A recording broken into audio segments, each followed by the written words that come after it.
Welcome to Unstoppable, where dreams turn into plans and plans turn into powerful action. Hosted by Paula Swain, financial planner, business owner, grandma, and queen of reinvention. This show is for women ready to stop surviving and start thriving.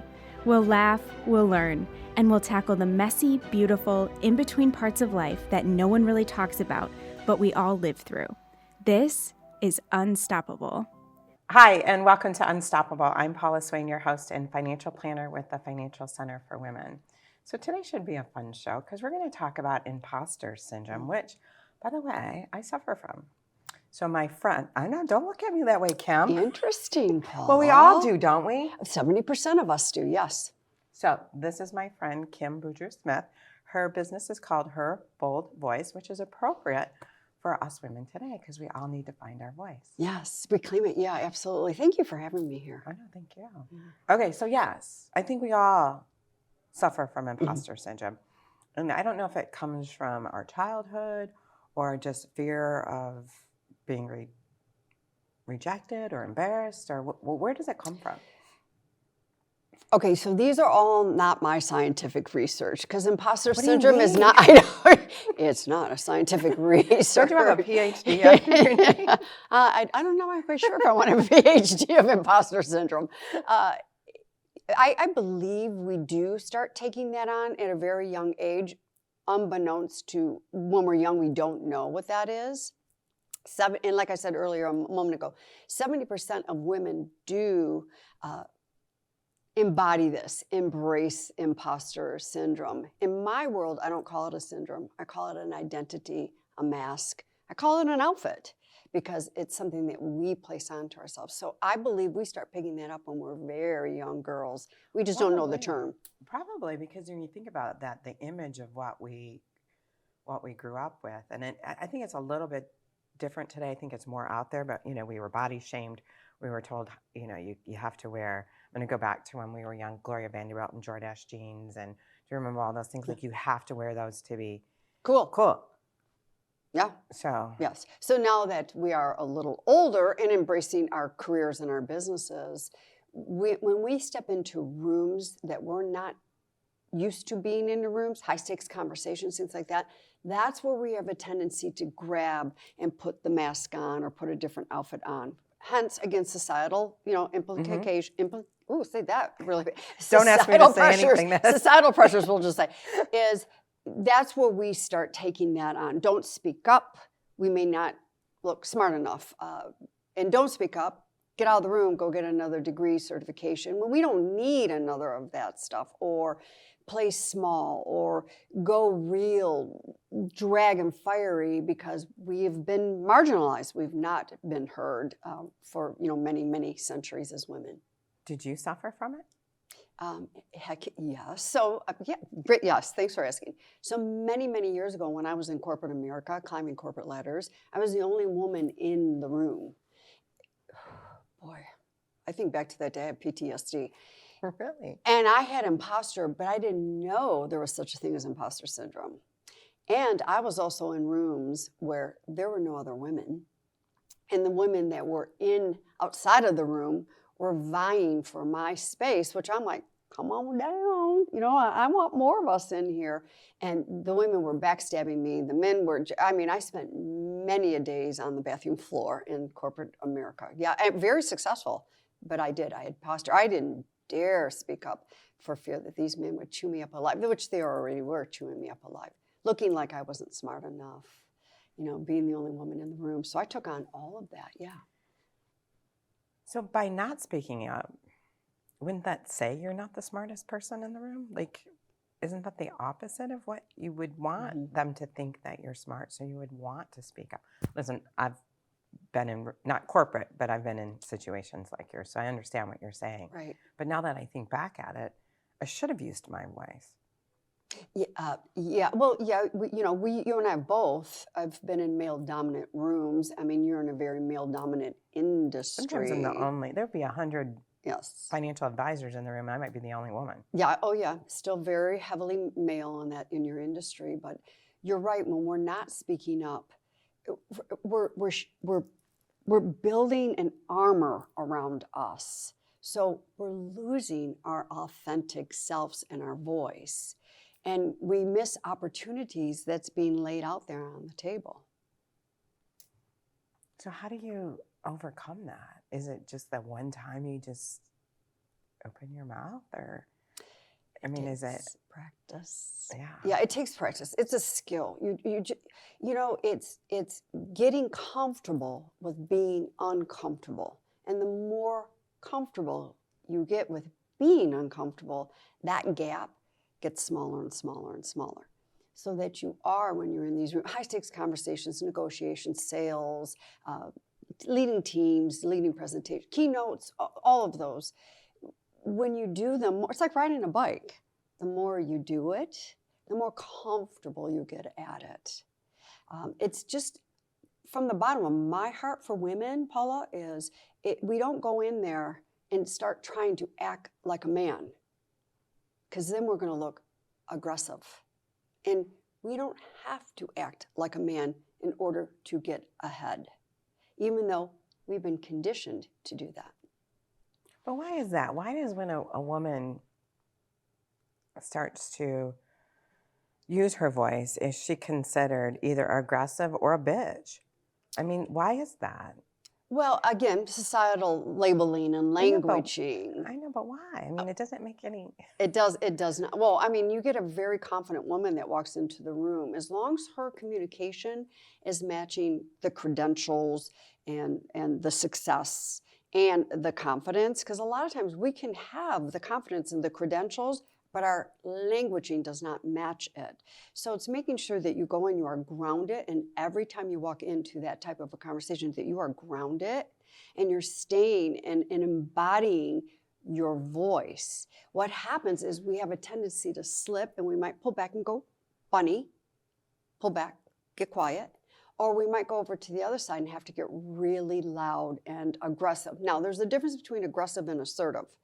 We want to be more on the assertive side and being very clear of what we are bringing to that table in that specific room.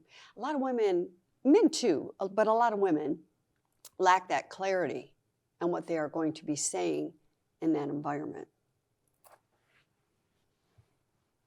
I think yesterday I was meeting with a potential new client, and her body language put me back just a little bit, that I became the bunny just for a minute. Mm-hmm. And I was like, wait a minute here. I'm the expert. You know what I mean? And it's not that she was trying to, it was just the way that she was guarded, and her guardedness made me guarded. But I know enough to, but it took me a minute. I mean, really, I stepped back. I didn't like that feeling. Mm-hmm. And you know, we do that not just with women. We do that when we walk into rooms full of men, because you and I are conditioned. We as women are conditioned to, we better sit a certain way because we're the only woman in the room. There's a man in the room. We have to start armoring up. We have to start shielding. So the energy that we bring to a room, a conversation, again, comes back to being very grounded and not performing. Because when we're performing, and again, you're very excelled in how you present yourself, and you are, even though you might wear that imposter a little bit. I'm going to give you a little bit. I think that's hilarious. You know, but like for an example, that woman that is very defensive, I mean, the self-awareness, Paula, in real live time, that you're able just to step back for a moment. Sometimes we do have to step back for a moment and then to come forward and lean back in, you know, to navigate through all of that. And by doing that, that may, unbeknownst, help her to lower that defense down. But to have that internal dialogue, that story, because we all have internal dialogues and stories, which, by the way, those internal dialogues and story is what's pushing out what's coming out of our mouth. Right. With you, it was just a moment. All I got to do is pause, take a breath. Oh, wait, I'm the expert here. Okay, now let me sit back on up, assertively, not aggressively, and let me lean in and navigate and manage the conversation, as opposed to pulling back and let her drive the bus. So when you were back in the day, when you were in corporate and you I don't know the words to use, but you were having interaction with a couple of different men. How did you find your voice before that, before you left?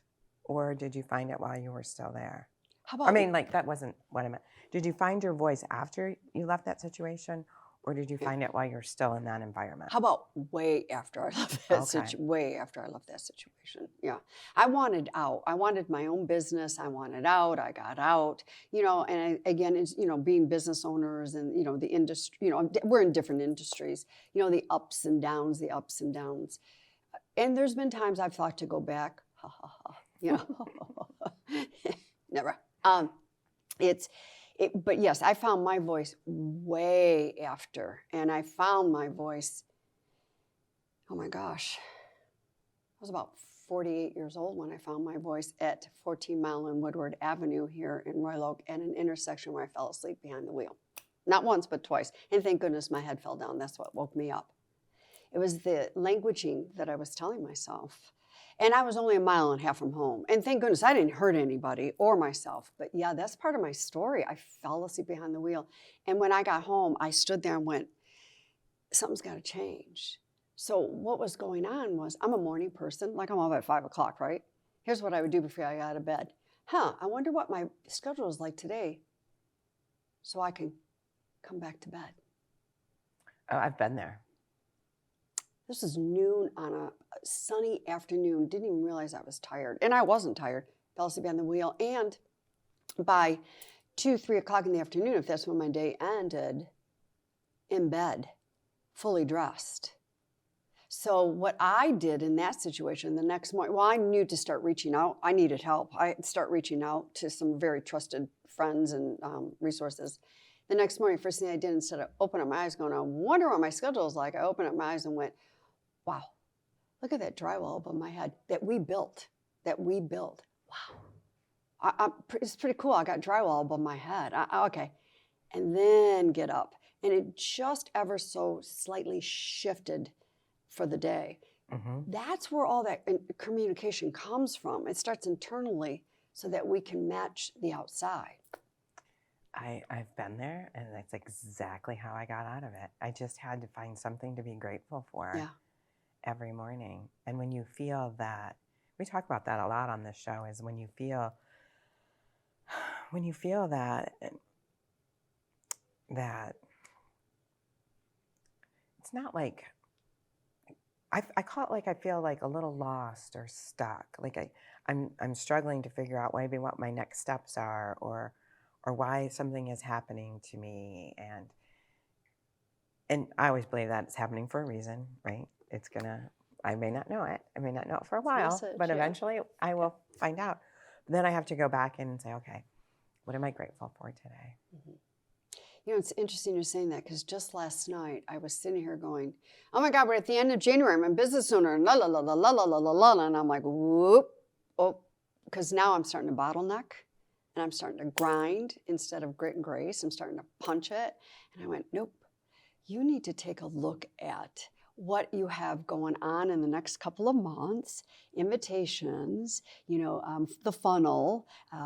Today, oh my gosh, today, the pavement's dry, because all week long I'm going to go see Paula. Please have that dry pavement, because our weather has not been the greatest, right? It's horrible. So it's being able to look at those little things that, yes, the pavement's dry. We're not trashing our nice shoes as we're coming on. And it's a little cold out, but pavement's dry. Sun is out. Wow, this is pretty amazing what's going on right now, So it's being able to pull back and look at that gratitude, but it's also being able to pull back. And here's one thing a lot of my clients do.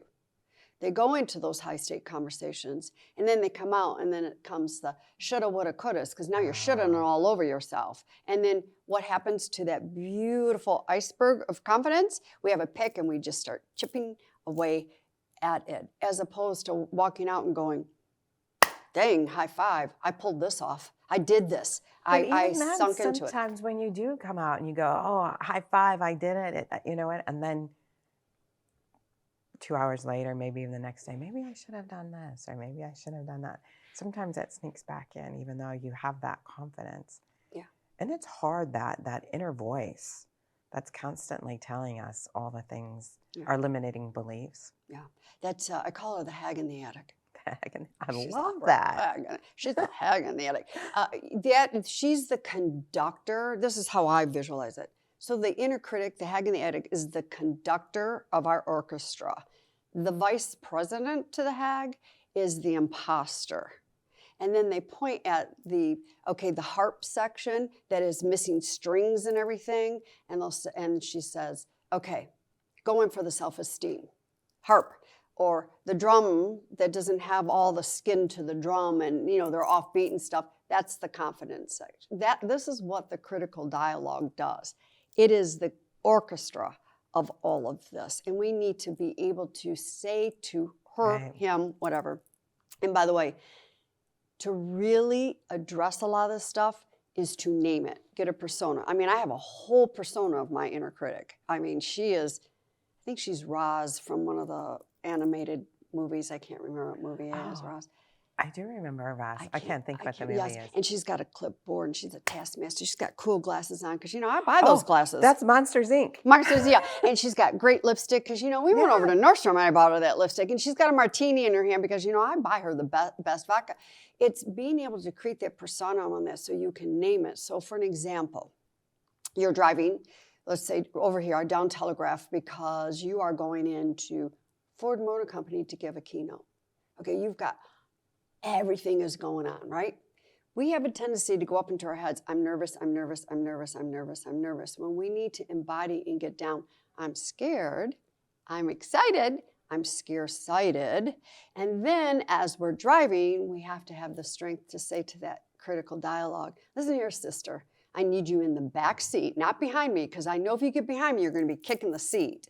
I need you in the back seat and navigate and manage for me all those other emotions. And she's like, oh, she just gave me a job. That's what we have. We have to give our critical dialogue a job. I love that. Yeah. I love that. Yes. Did you come up with that? No. No. It's how I manage my critical dialogue. No, you can take credit for it. I'm okay. My name's Kim Boudreau-Smith. I'll take credit for it. Thank you so much. But no, it's a good way of looking at it. Mm-hmm. And you're right. If you can, it's almost like that I think you called it like your sister, becomes part of you, but in a way that you can it's kind of humorous in some way, that you're like kind of making a little bit of a joke about what's going on within your thoughts. Yeah. You have to. Again, a lot of the work that I do, I'm helping women reclaim their bold voice. They've lost. They want authentic, which I do this because that is a thrown around word. To have an authentic voice, you have to go in.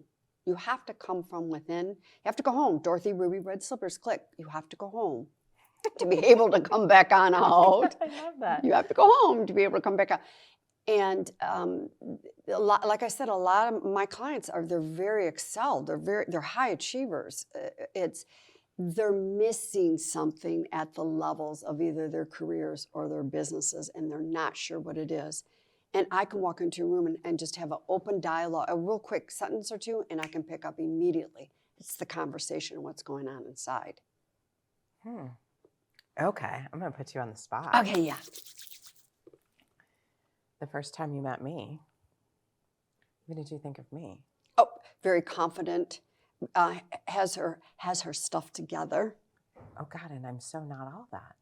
But we're not all of that. We have other parts to us. We're going to have moments where we walk into situations and we're going to have sensations going on. Right. But you speak very well. You present yourself very well. You are the expert in the industry. When you walk into a room, Paula, you build immediate rapport. But that doesn't mean you don't have things going on the sensations going on the inside of you. Sometimes, you think about networking, which is one of the hardest things in the world to do. When you have to walk into a room full of strangers and you have to say, hi, I'm Paula, and try to start a conversation with somebody that you you don't know. You don't know if they're going to be friendly or if they're going to be somewhat rude to you. I mean, you really don't know. That's the hardest thing. I know whenever I have to do that, there's that little girl inside of me that's like, don't go in the door. Don't go in the door. Just stay in your car. Go home. Just act like you did Get it. a coffee. Maybe you could get the list of the people who are there and reach out later. It's hard. Yeah, we all go through that. We all go, unless you're a very extreme extrovert, we all go through that. We all go through that. And we have stories inside of us saying, oh, did you introduce yourself the right way? Because right now we're supposed to be introducing ourselves the right way. And it's like, just introduce yourself. Just go up and say, hey, I'm Paula. Well, Paul, what do you do? I agree with that. I think so many people put so many rules on how you're supposed to behave. Yeah. What's your 30-second elevator speech? What's this? What's that? Why can't I just say, hi, I'm Paula. I'm a mom, a grandma. Yeah. Kim, do you have children? Yeah. but that's the proper way of networking, is to find that commonality, And by the way, I didn't realize you were a grandmother, so I just learned something new about you. I'm like, she's a grandmother. 5 of them. And I would be, if we were just meeting for the first time, I'd be like, oh my God, that is so cool. Like, how old are your grandchildren? I have no children, but I have a fur baby, Luna, so that's how I would come into the conversation, to find some commonalities, because you never know if someone has a dog or not. They're like, oh yeah, raise my kids. I got 2 dogs now. So much easier. Do you remember when we were in that networking meeting and everybody was like, do you have a dog? And like, I think all but my hand went up. I think there was probably 15 of us. And there was like, everybody's hand went up but mine. I just sat there. There's so many commonalities. And that's one of the biggest things I teach women is, when you're out networking, don't worry about who's in the room or what you're saying. Just go up to find one person and find some commonality. We all have a commonality. And we also don't know what that person has been through for that day or what has been going on at that time. It all just starts with a just simple hi. My name is Kim. Who are you? What's your name? I've always thought that with networking, and actually even when I host a party, I always know, like, if you were to come to my house, I would be like, okay, Kim's coming on the door. Who in the room does Kim have something in common with? And so you have a fur baby. I would probably take you over to my friend who has fur babies and, who's just loves to talk about her dog. That gives you something that you guys can start some sort of... Break the ice. Yeah, break the ice. And also, when people network, they're trying to say, like, this is who I am. I want you to do business with me. This is what I do. But I don't want to do business with what you do. I want to do business with who you are. You are, yeah. And when we're networking, it's about building the relationships. So we have to remove those stories in our head, those preconceived notions before we are walking into a room. It's being able to go in there, meet people, start the relationships. And then women need to be more confident in going in for an ask as well. And whatever that ask, I said A-S-K, ask. A-S-K, ask. I just want to be clear on that. Someone's listening to your show and they're going, what did she just say? And being clear what that ask is. Can we connect further? Do you mind if we maybe grab a coffee or have a connect call afterwards? Great, I'll reach out to you. It's being clear on what these next steps are. And then when you get to something like that, then there's another level of an ask. Who do you know? Right. Tell me this. By the way, where are you hanging out? Because I want to follow you. Because where you're hanging out, that's my client. Right. So let's go back to when you were talking about falling asleep at the wheel and working with that, finding that gratitude. What else did you have to do? Because it has to be a little bit, and I know it's a little bit more than just finding that gratitude every day. What tools did you use besides finding gratitude? I tore myself inside out, and I went on a 9-month healing journey for women. There's a woman here locally. Her name is Ellen Miller, and she had this program, and it was a 9-month program. I was in it a couple of years prior to this incident, but it was only 2 weekend retreats, and she grew it out to a 9-month healing journey, and she changed my life. She turned me inside out and upside down. She changed my life so much that I stepped in and became a co-facilitator for a few years. It's a very intense commitment. And then I had stepped away and then would go on the weekends to serve the women. So I was like on the outside, being able to hold the container to serve the women. But that was one of the biggest things. The other thing is I really had to clean up a lot of fake it until you make it lies. Fake it until you make it lies. Fake it until you make it lies. I mean, I had a very successful corporate career that were built on lies. And I mean, I had a very successful corporate career. So I thought, let's go back. Let's start cleaning some of that stuff up and get real here. One of them was, let's go back and finish up that high school diploma. You didn't have a high school diploma? And you had a corporate job? And I was very successful. And I also had some college credits under my belt. How did you accomplish all that? Because back in the day when I was in high school, you could be a junior, senior, and go to a community college and take classes. I did that. Yeah, so that's what I did. Except my senior year, spring break turned into a 3-month party. That's why I didn't. No way.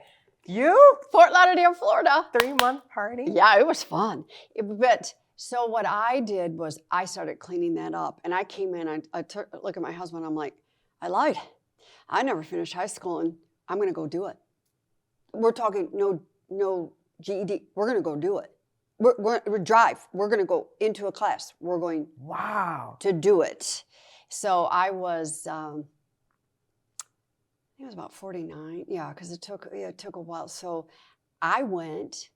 And I'm going to Roy Lowe because that's where I grew up, right? And I go in, and she's like, okay, well, you're going to have to take a couple of these tests. And I'm like, okay, tests? Wait a minute. What? I got to take some tests. She goes, by law, yeah, okay. I'm like, oh my God, I'm already failing before I get in here. I got to take some tests, right? You know, I mean, I melt down over a driver's license test, right?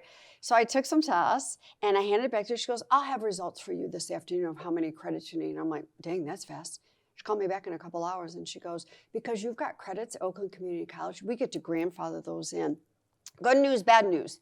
Good news is you only need 2 credits to graduate. Bad news is all our classes are 3 credits or more. And the topic you need is U.S. history. And I just went, I'm failing before I even get there. I'm failing before I even get, and she goes, and classes are at night. Okay, well, this is September. I'm in my pajamas by 5. What do you mean night? I mean, I can't function. Well, I'll tell you what, I didn't miss a class. I had a phenomenal teacher. I enjoyed it. I put on a cap and gown at the age of 50 and I walked across the stage and graduated high school. And my friends came, they brought me cards and little graduation gifts. Graduation with the kids that you went to night school with? They were in night school, so the it was high adults. school kids? Okay. They were adults. So it's a lot of kids that maybe were kicked out of school or adults that, I mean, there was a couple of women in there that said, oops, I got pregnant my senior year and went off and had the kids and now I'm coming back. And just, it was a mixture. I would have never guessed. And let me tell you, when I walked across that stage, my husband met me down because he was taking pictures, right? He goes, I haven't seen you smile that big in a while. And I said, I know, I'm starting to cramp up. Yeah. Went out to dinner afterwards, and the waitress goes, hey, I got to show my, I was sitting the waitress goes, what are you celebrating? I said, I just graduated high school. She goes, oh, I got to ask for your ID then for the cocktail you just ordered. And I'm like, cool. It was the most amazing thing I have ever done. I'm impressed. I'm awed. My mouth keeps hanging open because I'm like, from what I know about you, that just surprises me. Yeah. Thank you for sharing that. Yeah. That is so It's a huge cool. accomplishment. After that, I went to OCC and said, okay, I got to finish up that associates. He comes out, he goes, you need 1 credit. And I'm like, what is with this 1-2 credit thing with me? And he's like, it's a phys ed. And I'm like, I can write the phys ed because I had a fitness business. It was my first business. And I'm like, okay, put me in a yoga class. No problem. And while I was doing all of that, I was doing makes no sense why you need a phys ed class for associate's degree, but we won't go down that We won't go down that road. I know. I'm like, please just write that off. And in the midst of all of that, I wrapped up a 9-month coaching certification, which was a 2-year program. So I was on a trajectory. I'm very impressed. Thank you. Oh, thank you. I'm in awe of you. Thank you. And you know what? I just looked down at the timer, and we're done. That's so sad, isn't it? I know. It's fast. It is fast. I'm going to learn more. We're going to do coffee. No, I don't drink coffee. We'll do a cocktail. Stoly Dolly, capital girl. Stoly Dolly. She whispers like nobody can hear her. We all have mics. Stoly Dolly, capital girl. It has been such a pleasure to get to know you better. Thanks Thank you for so having me much. here, Paula. Do you want to promote your business real quick? Well, how about if we just say my website? Come on over, kimboudreau-smith.com. I'm a leadership communication strategist. I work primarily with women, but there's a few good spaces for men in there too. It's been really a pleasure. Thank you. I have enjoyed this very, very much. Thanks. I did too. Thanks. Okay, so that has been Unstoppable. I do have some exciting news for you. My book finally came out. It is on Amazon. It's called Retiring on Purpose.